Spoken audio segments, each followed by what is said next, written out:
The ballroom of the Riverside Hotel glowed with warm light as Gregory Sullivan stood at the edge of the crowd, nursing his third whiskey of the evening. After 32 years at Meridian Security Systems, tonight marked his official retirement. His colleagues had insisted on throwing this party, a gesture he reluctantly accepted. At 63, Gregory had spent his career building one of the most sophisticated private security firms in the country, though few understood the true scope of his operations. Speech. Let us hear from the man of the hour, called Terrence Wilson, Gregory's longtime deputy, who would be taking over as CEO. Gregory approached the small podium, uncomfortable with the attention. The faces looking back at him were mostly colleagues and business associates.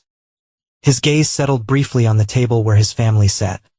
His ex-wife Vanessa, looking elegant and cold as ever.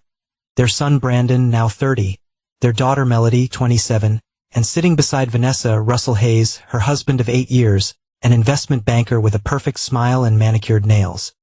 I want to thank everyone for coming tonight. Gregory began. Meridian has been my life's work, and I'm proud of what we've built. The company is in good hands with Terrence and I. Dad, come on.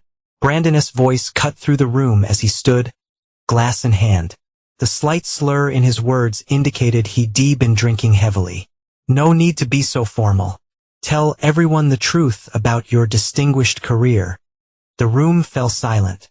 Gregory's expression remained neutral, masking the sudden tension. Brandon, Melody warned, tugging at her brother's sleeve. What? Everyone should know what kind of man is getting all these accolades. Brandon continued, eyes fixed on his father.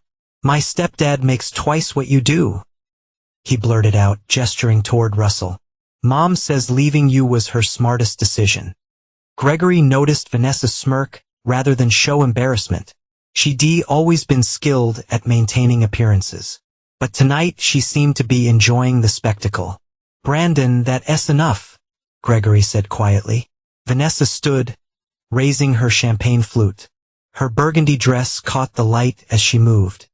To trading up, she called out with a laugh that several guests uncomfortably echoed. Gregory simply nodded, finished his drink in one swallow, and set the glass down. Without another word, he walked calmly through the stunned crowd, collected his coat, and left. The drive home to his lakeside property was quiet, the dark road matching his thoughts.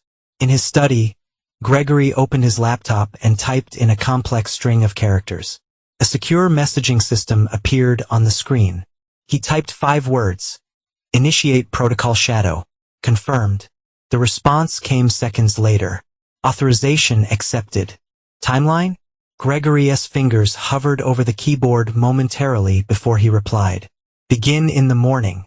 He closed the laptop, poured another drink, and gazed out at the moonlight reflecting off the lake. Tomorrow, everyone would understand exactly who Gregory Sullivan really was. Dawn broke over the lake as Gregory jogged along the shoreline path. Despite his age, he maintained the rigorous physical discipline instilled during his early days in military special operations. The morning air was crisp, clearing his head after a restless night.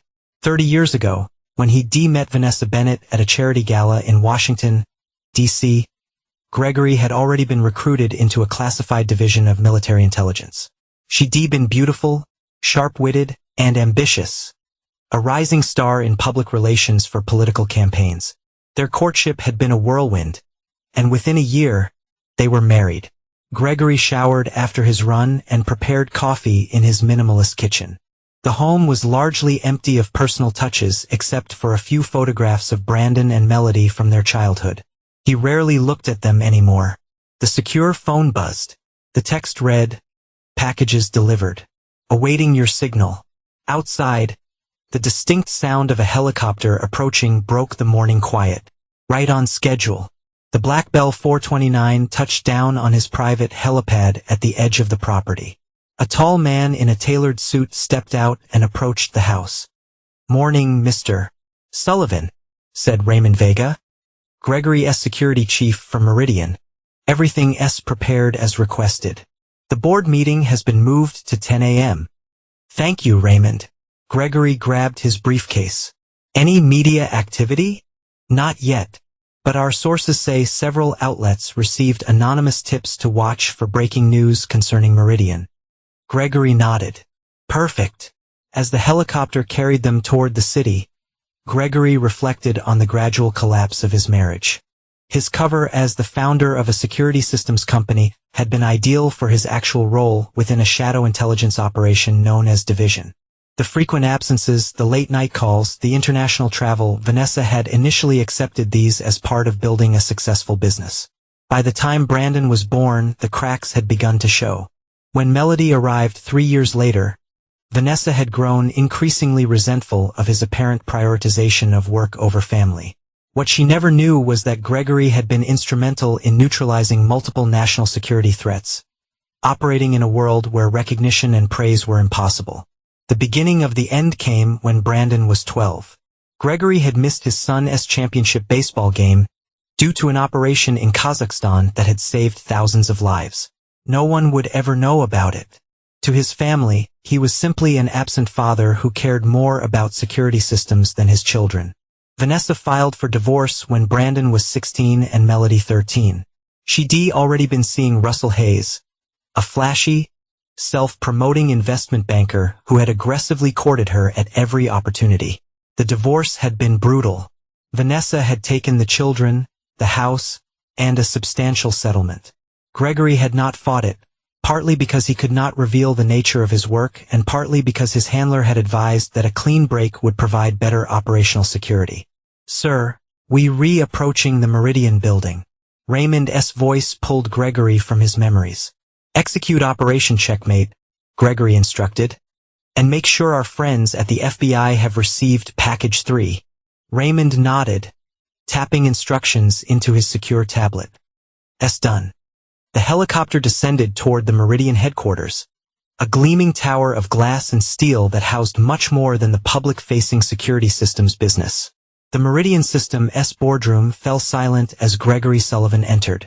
The executive team, 12 men and women who represented the company's public face, looked nervous. News vans had begun gathering outside the building, though none of them knew why. "Ladies and gentlemen," Gregory began, taking his seat at the head of the table for the last time, "I want to thank you for accommodating this emergency meeting." Terrence Wilson, his successor, leaned forward. "Gregory, what's going on? CNN is downstairs, and there are rumors about some major announcement." "Yes," Gregory replied calmly. "In approximately 20 minutes, several news organizations will break a story that will significantly impact Meridian and a number of other entities." He placed a folder on the table. "This contains everything you need to know. I suggest you read it now." As the executives opened their folders, Gregory watched their expressions shift from confusion to astonishment. This CA not be real," whispered Catherine Novak, the CFO. "I assure you it is," Gregory said. The door opened and Raymond entered with a tablet.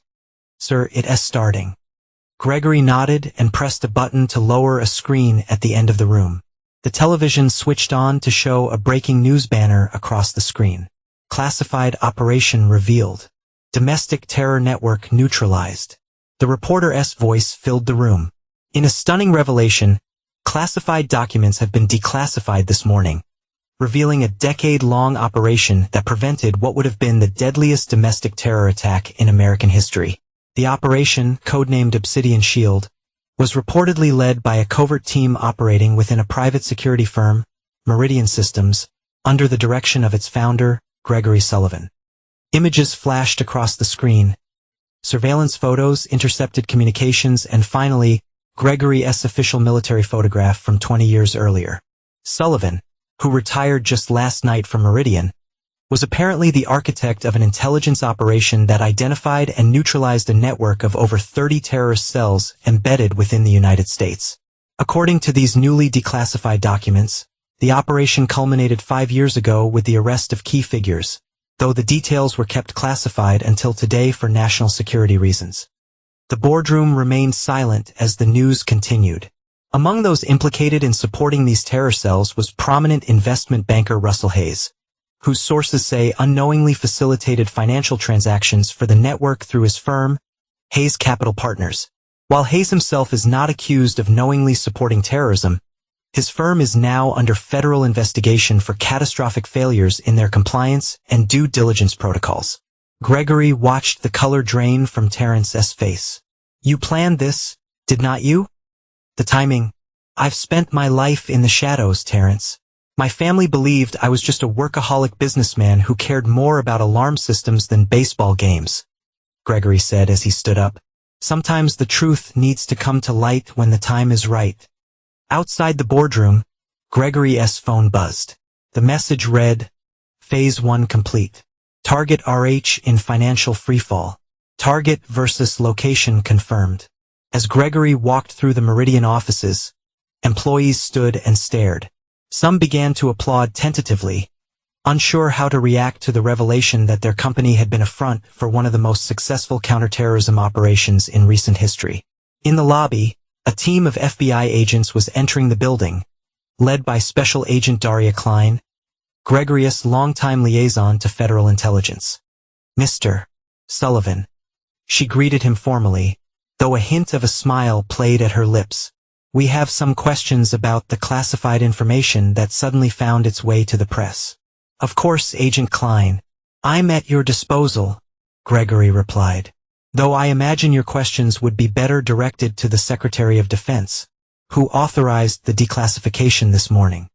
As cameras flashed and reporters shouted questions, Gregory walked calmly to the waiting SUV. Phase 1 was complete. By evening, Russell Hayes' reputation would be in tatters, his business under federal investigation. Vanessa would find her social standing, the things she valued above all else, evaporating as her husband became toxic in Washington's elite circles. But this was just the beginning. The real reckoning was yet to come. Russell Hayes paced the marble floor of his corner office, phone pressed to his ear, face contorted with rage. Outside his floor-to-ceiling windows, the Washington, D.C. skyline seemed to mock his mounting predicament. What do you mean you CA not stop it? This is your job. He shouted at his attorney. I have nothing to do with any terrorist financing. Someone has orchestrated this. CA not you see that. On a television mounted on his wall, financial news networks were reporting the free fall of Hayes Capital Partners stock. Clients were pulling out by the dozens. The SEC had initiated an emergency audit, and 3 major banks had frozen their relationships with his firm. The door burst open as Vanessa stormed in, her usually perfect appearance showing signs of strain. Russell, what the heck is happening? I've had 6 charity boards call to request my temporary resignation, and the Sinclairs just uninvited us from their gala. Russell hung up on his lawyer mid-sentence. That's your ex-husband. This has to be his doing. Gregory? Do not be ridiculous. He runs a security company that installs alarm systems. Vanessa scoffed, though uncertainty crept into her voice. He does not have this kind of power. Were not you watching the news? Security systems? Russell laughed bitterly. Your ex-husband was apparently running a classified intelligence operation that took down terrorist cells. He has been playing us all for years. Vanessa sank into a chair, processing this revelation. That's impossible. I was married to him for 17 years. Well, apparently you did not know him at all, Russell snapped. His phone buzzed with another call, which he answered immediately. What now? As Russell's face drained of color, Vanessa watched with growing dread. After a moment, he hung up and looked at her, stunned. The FBI just froze all our personal accounts. Everything. They re-executing a search warrant at our house right now. They CA not do that. Vanessa protested. We've done nothing wrong. They can when they re-investigating terrorist financing, Russell replied grimly. And it gets worse. That vacation property we bought in the Caymans, the one we put in your name for tax purposes. It turns out the previous owner had ties to one of the terrorist cells your ex-husband was tracking. That's absurd. We bought that through a reputable agency. An agency that was apparently on a watch list. Something we would have known if anyone had bothered to run a proper background check, Russell said, his voice bitter. Your ex-husband knew exactly what he was doing. He let us walk right into this trap. Vanessa's phone chimed with a text message. It was from Brandon. "Mom, what's happening? My accounts are frozen, and there are reporters outside my apartment." Before she could respond, her phone rang. The caller ID showed Melody. "Mom?" Her daughter's voice was trembling. "Did you know? About Dad?" "Of course not, honey. How could I?" Vanessa tried to sound reassuring. "They saying Russell's company funded terrorists. Is that true?" "No. That's all a misunderstanding." "Then why did Dad warn me last week to liquidate my investment account with Russell? Why did he tell me not to tell you or Brandon?" Vanessa felt a chill. "He what? When did you speak to your father?" "We've been having dinner once a month for the past 5 years, Mom. I never told you because you always got so angry whenever his name came up." Melody's voice hardened. "He told me things were going to change, that the truth would come out. He made sure I was protected." After hanging up, Vanessa turned to Russell, who was now sitting at his desk, head in his hands. "We need to talk to Gregory," she said firmly. "Now." Russell looked up, eyes blazing. "You think he'll help us? After what happened at his retirement party?" Vanessa's mind flashed to the previous night. The cruel toast, Brandon's drunken outburst, the public humiliation they inflicted. Gregory's calm departure now seemed less like defeat and more like the quiet confidence of a man who knew what was coming. "I do not think he'll help," Vanessa admitted, "but we need to understand what we're dealing with. The Gregory Sullivan I knew sold security systems and missed his kid's birthdays. I need to know who he really is." As they prepared to leave, Russell's assistant rushed in. "Sir, agents from the Financial Crimes Enforcement Network are here with a warrant. They demanding immediate access to all records from the past 10 years. Russell and Vanessa exchanged a look of mounting panic. The empire they built was collapsing around them, and they were only beginning to realize the architect of their destruction was a man they had gravely underestimated.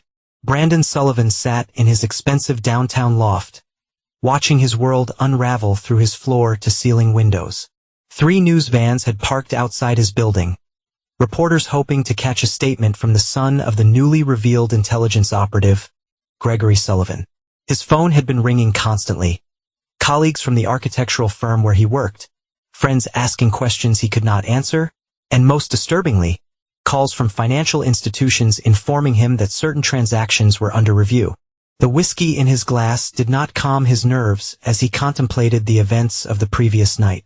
The words he hurled at his father kept replaying in his mind, gaining new significance with each repetition. A knock at his door startled him. Through the peephole, he saw his sister Melody's serious face. He opened the door immediately. "You've really done it this time," she said, walking past him into the apartment. At 27, Melody had inherited their father's analytical mind and their mother's striking features, but none of Vanessa's capacity for cruelty. "What do you want me to say?" Brandon demanded. "How was I supposed to know Dad was some kind of spy?" "He was not a spy," Melody corrected, helping herself to a bottle of water from his refrigerator. "From what I can gather, he ran a specialized intelligence unit that operated under the cover of Meridian Systems." "And you suddenly an expert?" "Unlike you, I actually talked to Dad." She fixed him with a steady gaze. "I did not buy into Mom's revisionist history of their marriage." Brandon sank onto his couch, rubbing his temples as the enormity of the situation finally began to settle around him. "So what happens now?" "Now?" Melody raised an eyebrow. "Now you deal with the consequences of publicly humiliating a man who apparently spent his career outsmarting terrorists and criminals. You think he's behind what's happening to Russell's company?" "I do not think it. I know it." Melody pulled out her phone and showed him an email. "Dad sent me this last week. It's a list of financial institutions to avoid and instructions to move my money out of any investments connected to Hayes Capital." Brandon's face paled. "Did you do it?" "Of course I did. Dad has never steered me wrong." She put her phone away. "He also told me to be at his place at noon today. I suggest you come with me." "Why would I do that? He obviously set up Russell to fall, which means he's attacking Mom too." Melody leaned forward. Brandon, think about it. If Dad could orchestrate all this, the federal investigations, the perfectly timed revelations, the targeted financial implications, what else might he have planned? Do not you want to know what's coming next? Across town, in a secure room within the FBI's Washington field office, Gregory Sullivan sat across from Director Walter Phelps, a man he worked with on numerous classified operations. "You've created quite a storm, Gregory," Phelps said, sliding a folder across the table. "The Hayes investigation is legitimate. The compliance failures are real, and some of the transactions did indeed benefit watched individuals." "I'm aware," Gregory replied calmly. "I've been monitoring Hayes' operation for years. And you just happened to time the revelation for the day after your retirement party?" Phelps could not hide a knowing smile. "After your ex-wife and her husband publicly humiliated you." Gregory's expression remained neutral. "The declassification was approved through proper channels. The timing is coincidental." "That's nonsense," Phelps laughed. "You've been planning this for years. The question is, what else have you set in motion? Because my analysts are finding connections we never noticed before, links between Hayes and 3 other financial institutions, all of which had suspicious transaction patterns."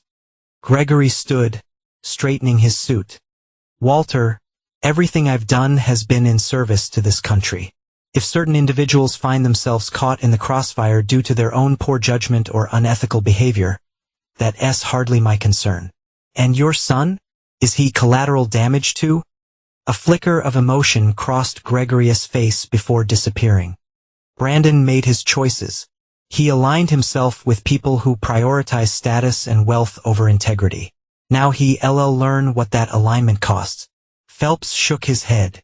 "I've known you for 20 years, Gregory. You're the most calculated operative I've ever worked with. Whatever you're planning, just make sure it stays within legal boundaries. I see not protect you if it does not." "I appreciate your concern," Gregory said, moving toward the door. "But everything that's happening now is simply the natural consequence of actions taken by others.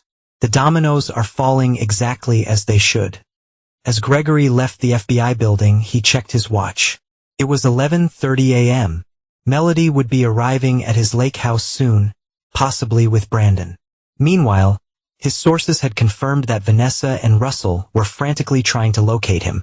All the players were moving into position, just as he had planned. 5 years of meticulous preparation was culminating in a single day of reckoning. His phone buzzed with a message from Raymond. Phase 2 initiated. Financial records delivered to SEC. Audio files prepared for distribution at your command. Gregory typed a simple response. Proceed. The web was tightening around Russell Hayes. But the true target had always been bigger than one corrupt financier.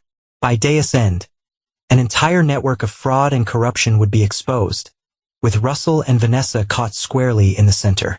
Vanessa and Russell arrived at Gregory's lake house to find the security gate locked and unresponsive to the code Vanessa still remembered.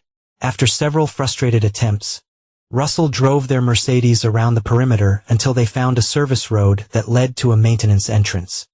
"This is ridiculous," Russell muttered as they approached the house on foot. "The man ruins our lives and we have to break onto his property to confront him." "We're not breaking in," Vanessa corrected. "I still legally have visitation rights to this property from the divorce settlement." As they rounded the corner, they spotted 2 cars parked in the driveway, Melody's sensible hybrid and Brandon's luxury sports car. "The children are here," Vanessa said, surprised. Brandon did not mention coming. They approached the front door, which opened before they could knock. Raymond Vega stood in the doorway, his imposing frame blocking their entrance. "Mr. and Mrs. Hayes," he greeted them formally. "You're not on the approved visitor list." "I do not need approval to see my own children," Vanessa snapped. "Actually, you do need approval to enter this property," Raymond replied coolly. "However, Mr. Sullivan anticipated your arrival and left instructions to admit you when you eventually found your way here." He stepped aside, allowing them to enter the modernist house with its wall of windows overlooking the lake. In the spacious living room, Brandon and Melody sat on opposite ends of a couch, tension evident between them. At the center of the room, a large screen displayed financial data and news reports. "Mom," Melody acknowledged without warmth. "Russell, where's your father?" Vanessa demanded. "Not here," Melody replied. "He left instructions for us to wait." Russell strode to the center of the room, examining the screen. "What is all this?" "This," came Gregory's voice from hidden speakers, "is the unraveling of your financial empire, Russell." Everyone in the room startled as Gregory's face appeared on the screen, replacing the financial data. "I apologize for not being there in person, but I'm attending to the final details of today's events," Gregory continued. "I wanted you all to understand what's happening and why." "Dad," Brandon began, "whatever you think you're redoing." "I'm not doing anything, Brandon," Gregory interrupted. "I'm simply allowing the consequences of other people's actions to unfold naturally." Russell has been engaging in questionable financial practices for years. His firm has violated compliance regulations, facilitated money laundering, and worked with entities linked to various criminal organizations. "That's not true," Russell shouted. "Is it?" Gregory's expression remained calm. At this moment, the SEC is reviewing documentation showing that Hayes Capital Partners knowingly structured transactions to avoid regulatory scrutiny. The evidence includes recorded conversations between you and your compliance officers where you explicitly instructed them to overlook red flags. Russell's face went pale. "Those conversations were private. In your office, perhaps, but not in the Meridian manufactured security system you had installed 5 years ago." Gregory's smile was cold. "The same system I personally recommended when you mentioned concerns about corporate espionage." Vanessa turned to her husband, horror dawning on her face. "You said those things? You actually instructed your people to ignore compliance issues?" "It's standard practice in our industry," Russell defended, though his voice lacked conviction. "Everyone cuts corners." "Not everyone gets caught," Gregory interjected. "You got caught because you made a fundamental error in judgment. You thought I was just a man you could humiliate without consequences. You never bothered to investigate who I really was or what resources I might have at my disposal." "This is about last night," Vanessa realized. "You punishing us because of what happened at your retirement party." Gregory's laugh held no humor. "Vanessa, last night was merely the final confirmation that ID made the right decision. This plan has been in motion for 5 years. Ever since I discovered Russell's firm was unwittingly facilitating transactions for individuals on intelligence watch lists. If that were true, why did not you report it immediately?" Brandon challenged. "I did report it to the appropriate authorities, but I also recognized an opportunity." Gregory's eyes hardened. Russell's firm was not the only one involved.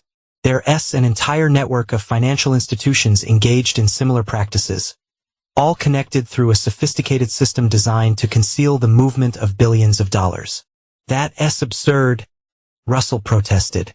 "We would know if we were part of some criminal network." "Would you? Or would you simply see profitable clients and business partners who never triggered enough red flags to warrant deeper investigation?" Gregory shook his head.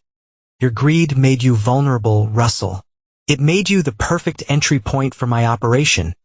Melody leaned forward, understanding dawning. "You used Russell's firm to track the entire network." "Precisely." Gregory nodded approvingly at his daughter. "While Russell thought he was building a financial empire, he was actually helping me map a criminal infrastructure that spans 23 countries. Today, that entire network is being dismantled in coordinated raids by law enforcement agencies worldwide." The room fell silent as the implications sank in. "So we just collateral damage in your operation?" Vanessa asked, her voice small. "No, Vanessa, the operation would have proceeded regardless. The particular way in which you and Russell are experiencing it, however, that's my personal touch," Gregory said, his expression softening slightly. "Melody was protected because she maintained a relationship with me despite your efforts to poison both children against their father. Brandon chose to believe your narrative without question. So he'll experience some temporary financial inconvenience until the investigations are complete. Temporary? Brandon asked. Your accounts will be unfrozen once they verify you were not knowingly involved in Russell's activities. I've made sure of that, Gregory said, looking directly at his son. Despite your behavior, you're still my child. And what about us? Russell demanded. What happens to Vanessa and me? Gregory's expression turned cold again. Russell, by the end of today, your firm will be under full federal control. Your personal assets will be seized pending investigation. Your reputation in financial circles will be destroyed. Every client, partner, and friend who ever trusted you will be questioning that decision. You see not do this, Russell whispered. I already have, Gregory replied.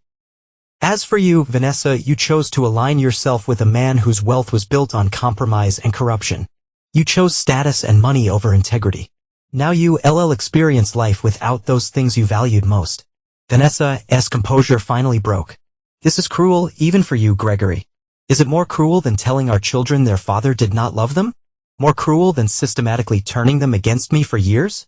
More cruel than raising a toast to trading up at my retirement party? Gregory's voice remained steady. I do not think so. I think it's simply balance being restored. The screen suddenly changed to show a news broadcast. Breaking news, massive international financial fraud exposed. Multiple arrests underway. It's starting, Gregory said. I suggest you all watch carefully. The next 24 hours will be quite educational. The screen went black, leaving the four of them staring at their reflections in the dark glass. Each came to terms with the new reality Gregory Sullivan had engineered. 3 days after what the media had dubbed Financial Judgment Day, Brandon Sullivan sat in a small cafe near his apartment, scanning news reports on his tablet. The scope of his father's operation was still being revealed. 27 financial institutions implicated, over 200 arrests worldwide, and an estimated $18 billion in illicit funds identified. Hayes Capital Partners had been just one thread in an elaborate tapestry of financial crime. Russell Hayes himself now faced 16 federal charges, his reputation and fortune evaporating simultaneously. Brandon's own finances remained restricted, though as his father had promised, the worst of the freezes had been lifted. Mind if I join you? Brandon looked up to see Leonard Frost, a man he vaguely recognized as one of his father's colleagues. In his 60s, with steel-gray hair and alert eyes, Frost carried himself with the unmistakable bearing of military training. Do I have a choice? Brandon asked bitterly. Frost sat down without waiting for further invitation. Your father suggested we talk. Let me guess, another part of his master plan? Actually, this was my idea. Frost signaled for coffee. I've known your father for 40 years. We served together before he founded Meridian. So you're here to tell me what a great man he is? How I should be ashamed for not appreciating him. Frost's laugh was unexpected. Goodness, no. Greg can be a cold, calculating man when he wants to be. What happened to Hayes and your mother is proof enough of that. Brandon studied the older man with new interest. Then why are you here? Because you deserve to understand who your father really is. Frost accepted the coffee brought by the waitress. The public narrative counterterrorism hero, intelligence mastermind, is true as far as it goes. But it's incomplete. How so? Your father's work saved thousands of lives. But it came at a personal cost few could imagine. Frost's expression grew serious. Do you know why your parents' marriage fell apart? Because he was never there.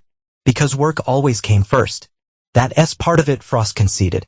But the breaking point came after an operation in Kazakhstan went sideways. A decision Greg made saved a village of civilians but resulted in the deaths of 2 of our operatives, young men with families. He could not tell your mother what happened, could not explain why he came home and did not speak for 3 days, could not share the burden of those deaths. Brandon set down his coffee.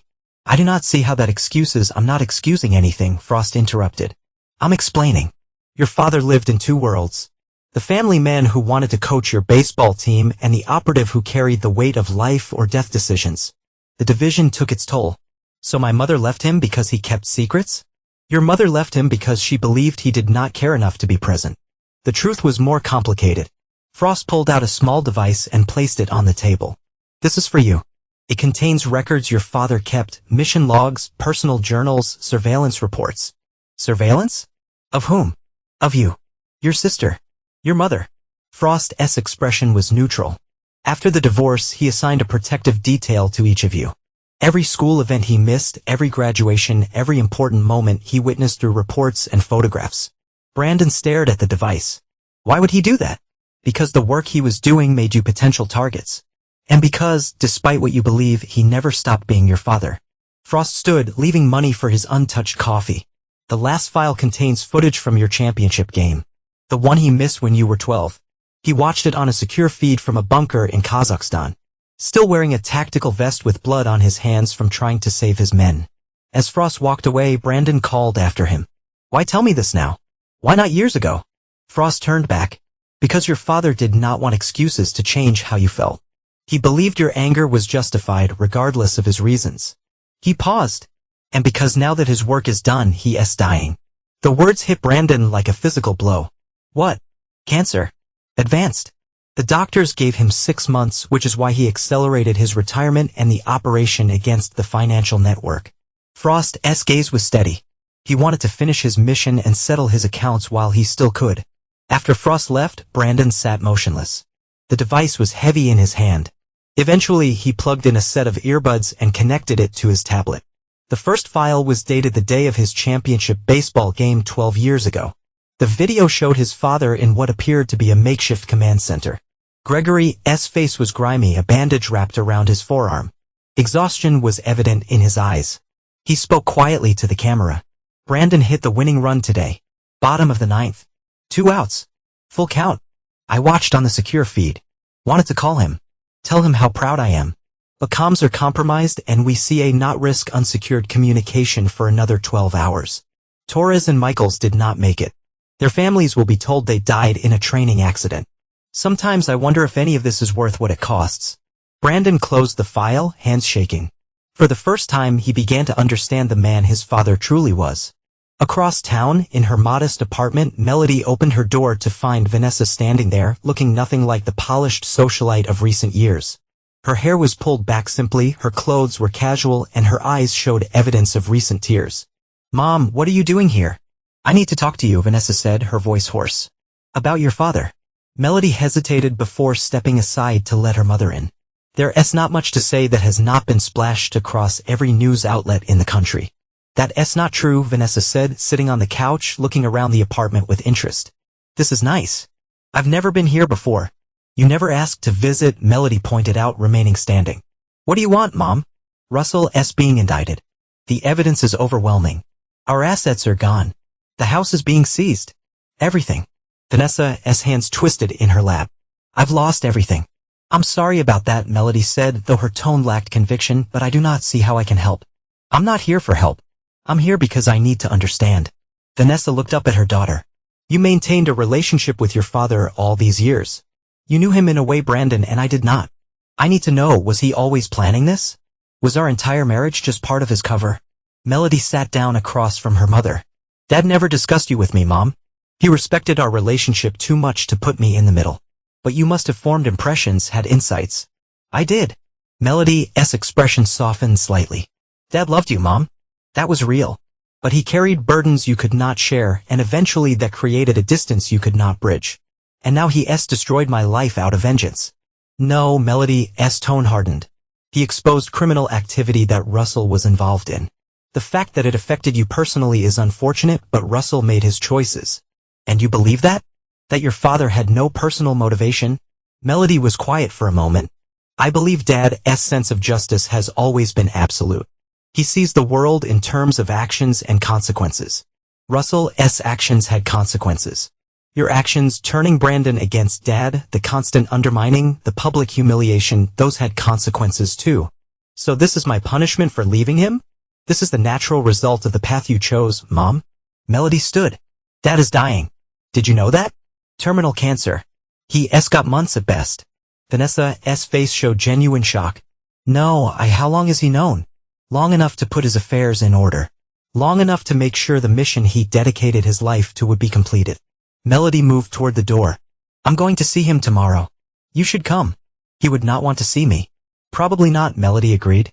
But it might be your last chance to understand the man you spent 17 years with, the man you thought you knew. The private hospital room was bathed in soft light as Gregory Sullivan reviewed documents on his tablet. Despite the diagnosis, he maintained his disciplined routine, working from his bed when his strength allowed. The cancer had progressed faster than expected, leaving him with weeks rather than months. A knock at the door preceded Raymond Vega's entrance. "Sir, Brandon Sullivan is here to see you." Gregory set down his tablet, surprised. "Send him in." Brandon entered cautiously, taking in the medical equipment and the diminished figure of his father in the hospital bed. Despite the physical changes, Gregory's eyes remained sharp and alert. "Brandon," Gregory acknowledged, "I was not expecting you. Frost found me." Brandon remained standing awkwardly near the door. "He gave me your files." "Did he? That was not authorized." Gregory did not sound particularly upset by the breach. "Why did not you tell me you were sick? Would it have mattered?" Before recent events, Brandon had no answer for that. After a moment, he pulled up a chair and sat beside the bed. "I watched some of the videos, read some of your journals, and I do not know what to think anymore." Brandon ran a hand through his hair in a gesture reminiscent of his father. "My whole life, I believed you were just absent, uncaring, prioritizing your business over your family. In many ways, I was absent," Gregory admitted. "The choice to serve in the capacity I did carried costs I accepted, but never enjoyed. But you were protecting us. All along. I was protecting many people, Brandon. You and your sister? Yes. But also countless others who will never know they were in danger." Gregory shifted slightly, grimacing with pain. "The protection I arranged for you and Melody was not just professional duty. It was the only way I could remain your father while doing work that kept me physically absent." Brandon was quiet for a long moment. "The things I said at your retirement party were painful, but understandable," Gregory finished for him. "You believed what your mother told you, what the evidence of your experience suggested. I never blamed you for that. But you still punished me. My accounts were frozen, my reputation affected." "Temporarily," Gregory corrected, "and necessarily to maintain the integrity of the operation. Your financial connections to Russell required investigation, but I ensured it would be expedited." "Unlike what you did to Mom and Russell," Brandon said, though there was no accusation in his tone, merely observation. "Russell Hayes was not an innocent bystander, Brandon. His firm facilitated transactions that funded terrorist activities, drug trafficking, and human exploitation. The fact that these activities also generated substantial profits for him was not coincidental." Gregory's voice remained measured. "As for your mother, she tied her fortunes to Russell completely. That was her choice. So this was justice, not revenge." Gregory's expression remained impassive. "Why not both?" Before Brandon could respond, the door opened again as Melody entered, followed hesitantly by Vanessa. Gregory's eyes widened slightly at the sight of his ex-wife, the only indication of surprise he allowed himself. "I hope we not interrupting," Melody said, moving to kiss her father's cheek. "Mom wanted to come." Vanessa stood uncertainly at the foot of the bed, taking in Gregory's gaunt appearance. "You look terrible," she said finally. A hint of a smile touched Gregory's lips. "Always the charmer, Vanessa. Why did not you tell me you were sick? Would you have cared?" Vanessa flinched at the question. "Of course I would have. Despite everything, we were married for 17 years. We have children together. And yet, at my retirement party, you toasted to trading up." Gregory's voice held no bitterness, merely stating fact. An interesting way to demonstrate lingering affection. Melody and Brandon exchanged uncomfortable glances as their parents regarded each other across the hospital bed. Two people who had once shared a life, now virtual strangers. "I did not know," Vanessa said softly, "about your work, about what you were really doing all those years. I thought you were choosing your company over us." "In a way, I was," Gregory admitted, "just not the company you thought."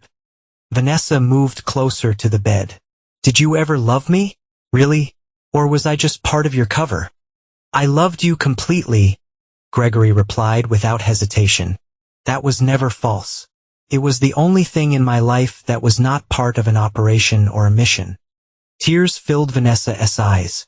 Then why let me go? Why not fight for us? Because you were happier believing I was a neglectful workaholic than knowing I was responsible for operations where people died. Because keeping you separate from that reality was the only gift I could give you. Greg's gaze was steady. And because by the time you left, I had become someone who could orchestrate what you've experienced this past week.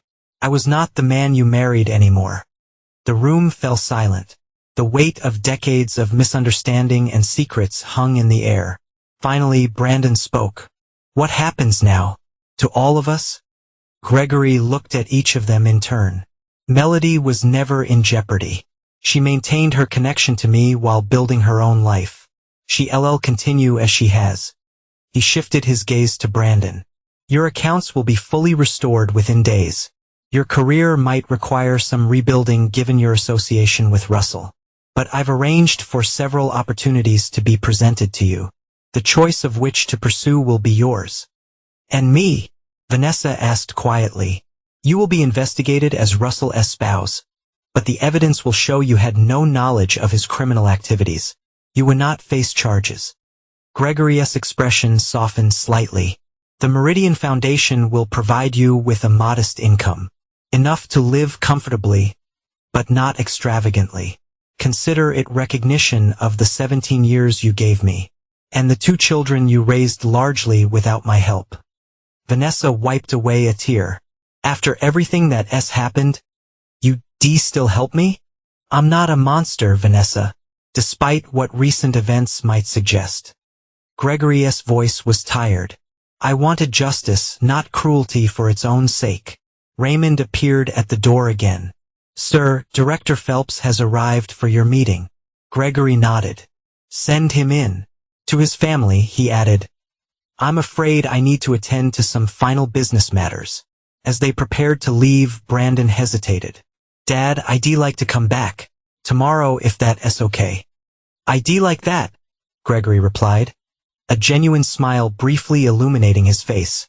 Outside in the hallway, Vanessa turned to her children. I do not know what to feel. All these years I thought I knew who he was, what our marriage was. None of us really knew him, Melody said gently. Not completely. But you saw something in him that Brandon and I missed. Vanessa acknowledged. You maintained your relationship with him despite everything. Because I looked past the absences to see the intention behind them, Melody explained. Dad missed a lot, but when he was present, he was fully present. That mattered to me. As they walked toward the elevator, Brandon was silent, processing all he had learned. His father was not the man he had believed him to be, neither the neglectful businessman, nor the perfect hero. The truth, as always, lay somewhere in the complicated middle. Behind them, FBI Director Phelps entered Gregory's hospital room, closing the door firmly behind him. You look like hell, Greg, Phelps said, taking the chair Brandon had vacated. Terminal cancer has that effect. Gregory replied dryly. Is it done? Phelps nodded. The final phase of the operation is complete. All 27 financial institutions have been secured. Key personnel arrested. The encrypted servers in Dubai have been decrypted. We've identified every transaction, every account, every beneficiary. And Hayes, singing like a canary, though he does not have much to offer beyond what we already know. He was a useful idiot. Nothing more. Gregory closed his eyes briefly. Good. That is good. There is something else, Phelps said, his tone changing. The experimental treatment we discussed. The DoD has authorized it under the Special Services Medical Protocol. Given your contributions, they willing to make it available immediately. Gregory's eyes opened, showing surprise for the first time. I thought that was still theoretical. It's advanced to human trials. Early results are promising. Not a cure, but potentially years of extended life instead of weeks. Phelps leaned forward. You've more than earned it, Greg. For a long moment, Gregory was silent, contemplating. And if I accept, what would be expected of me? Nothing. You've given enough. This is the government's way of saying thank you. Gregory looked out the window at the setting sun. Let me think about it. I'll give you my answer tomorrow.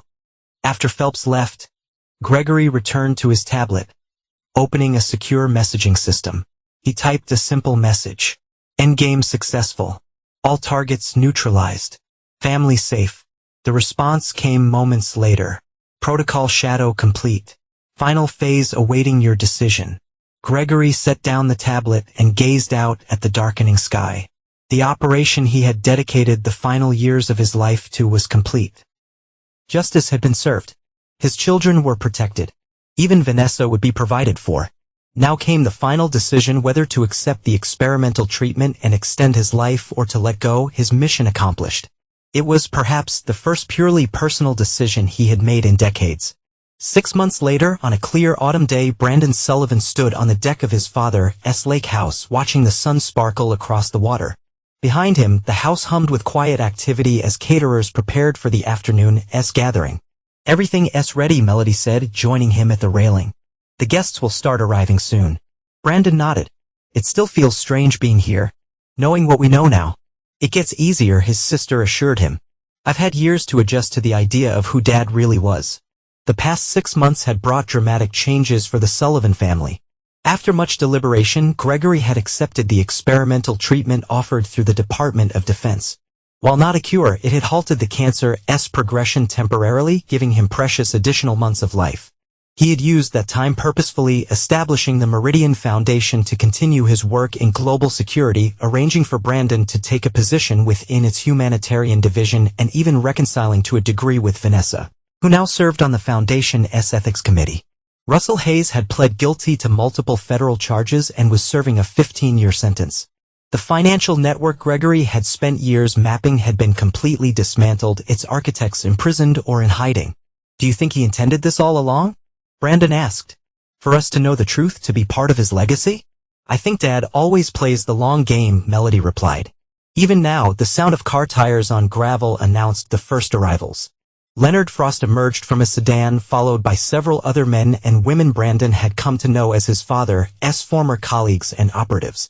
Over the next hour, the house filled with people connected to Gregory Sullivan's extraordinary life, intelligence officers, military personnel, diplomats, and even a few high-ranking government officials who arrived discreetly in unmarked vehicles. At precisely 3 o'clock, Raymond Vega appeared at the sliding glass door. He's ready to see everyone now. The gathered guests moved into the spacious living room where Gregory Sullivan sat in a comfortable chair position to take advantage of the lake view.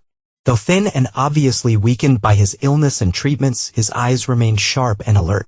Thank you all for coming, he began, his voice stronger than his appearance suggested. As you know, the treatment has bought me some time, but the prognosis remains the same. I wanted this opportunity to address you all together rather than individually. He gestured to a stack of folders on the table beside him. Each of you will receive a detailed briefing on the Meridian Foundation's future operations. Though I will not be here to oversee them, the work must continue. His gaze found Brandon and Melody in the crowd. My children will carry on certain aspects of that work, each in their own way. Brandon has shown remarkable aptitude for identifying humanitarian crises before they escalate. Melody's analytical skills rival any intelligence officer I've worked with. Brandon felt the surge of pride at his father's words, pride that would have been unimaginable a year earlier. As for the rest of you, Gregory continued, you've been chosen for your integrity, your skill, and your commitment to the principles that have guided my own work. The world remains a dangerous place filled with threats that operate in shadows. Your job is to shine light into those shadows, regardless of what or who you expose. He paused, seeming to gather strength. I've lived a life divided between duty and personal connection. I made choices that cost me my marriage, distanced me from my son, and forced me to maintain secrets, even from those I loved most. I do not regret those choices, but I recognize their cost. Vanessa, standing near the back of the room, wiped away a tear. The Foundation represents a different approach, Gregory said, his voice growing more passionate. One where secrecy serves justice rather than bureaucracy, where the mission never overshadows the humanity of those who serve it. It is my final mission, and perhaps my most important one. After the formal presentation concluded, guests mingled throughout the house and grounds. Brandon found himself standing with his father on the deck, watching the afternoon light fade over the lake. You seem at peace, Brandon observed. I am, Gregory confirmed. For perhaps the first time in my adult life. Even knowing what's coming? Gregory smiled faintly. Especially knowing what's coming. When you've lived a life shaped by duty and controlled by necessity, there's a certain freedom in facing an enemy you see not outsmart or outmaneuver. I wish we had more time, Brandon said quietly, more time knowing the truth about each other. We have now, Gregory reminded him, and you'll have the rest of your life to understand my legacy, to build on it or reject it as you choose. I will not reject it, Brandon promised. I'm proud to be your son. Gregory reached out and grasped Brandon's hand, a rare physical gesture that communicated more than words could. Later that evening, after most guests had departed, the Sullivan family gathered in the living room. Gregory, Melody, Brandon, and somewhat surprisingly Vanessa shared a quiet dinner together, perhaps the first peaceful family meal they had in decades. It's strange, Vanessa said as they finished. For years I believed I left a man who did not care enough. Now I understand I left a man who cared too much, just not exclusively about us. We all have our missions, Gregory replied. Mine shaped my life in ways none of us fully understood. And nearly got you killed numerous times based on what I've learned, Vanessa added with a hint of her old spirit. Gregory actually laughed. More times than I can count. As the evening drew to a close, Brandon and Melody helped their father back to his room, now set up in what had once been the home office. The space had been transformed into a comfortable bedroom with medical equipment discreetly arranged and a wall of windows that would allow Gregory to watch the sunrise over the lake. Will you be comfortable? Melody asked, adjusting his pillows. I'm fine, Gregory assured her. Just tired. We'll see you in the morning, Brandon said. The doctor's coming at 10. Gregory nodded, though something in his expression suggested he was thinking of something else entirely. After they left, he reached for his secure tablet and opened a final message. Protocol shadow completion confirmed. All objectives achieved. Team standing by for final instructions. He typed his response, mission complete. Protocol officially concluded. Destroy all remaining documentation. Setting the tablet aside, Gregory Sullivan, operative, father, strategist, survivor, closed his eyes and allowed himself to rest, knowing that his final mission was accomplished. Justice had been served. The people he loved were secure. His legacy would continue. In the morning, his children would begin a new chapter, one he had carefully orchestrated, but that would ultimately be theirs to write. After a lifetime in the shadows, Gregory Sullivan had finally stepped into the light, revealing himself fully to those he had always protected even when they did not know it. The greatest victory he had discovered was not in destroying his enemies, but in ensuring they could never again threaten what he valued most. In that he had succeeded completely.